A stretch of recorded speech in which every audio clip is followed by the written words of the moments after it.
पश्चिम महाराष्ट्र देवस्थान व्यवस्थापन समितीच्या माध्यमातून करवीर निवासिनी श्री अंबाबाई रोशन नाईक निवास चव्हाण मागील 30 वर्ष आई अंबाबाईच्या सेवेत होते.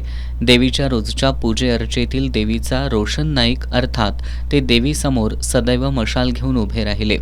विजेची सोय नसताना देवीच्या नित्यकर्मांमध्ये हा रोशन नाईक असल्याखेरीज कोणतेही कार्य पूर्ण होत नव्हते.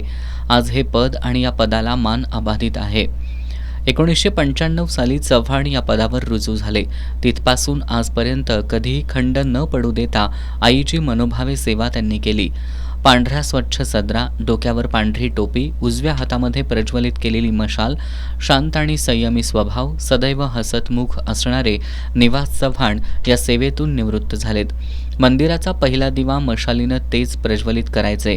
कार्तिकी महिन्यातील 15 ते 20 दिवस पहाटे 2 वाजता काकडा सोहळा आणि दर शुक्रवारचा पालखी सोहळा या उत्सवात रोशन नाईक म्हणून तेच काम करायचे. चव्हाण मामा या नावानं ओळखले जाणारे निवास चव्हाण यांचा सेवानिवृत्तीनिमित्त देवस्थान समिती आणि संपूर्ण मंदिर भक्त परिवारातर्फे विशेष सत्कार करण्यात आला. यावेळी बोलताना देवस्थान समितीचे सचिव शिवराज नाईकवाडे यांनी अतिशय मनमिळावू आणि नेहमी हसतमुख राहून चव्हाण यांनी काम केल्याचं सांगितलं. ही त्यांची कामाप्रती निष्ठा सर्वांसाठी आदर्शवत असल्याचे गौरवोद्गार नाईकवाडे यांनी काढले.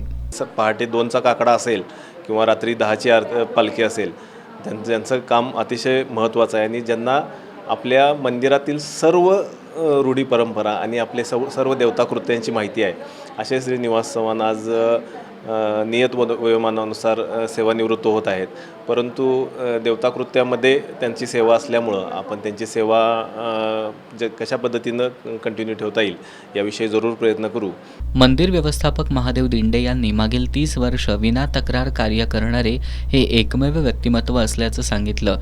सर्व धार्मिक कार्याची माहिती असणारे कर्तबगार विश्वासू असे चव्हाण मामा हे निवृत्त जरी होत असले तरी त्यांच्याशी आमचं सर्वांचं ऋणानुबंध कायम राहतील असं त्यांनी सांगितलं.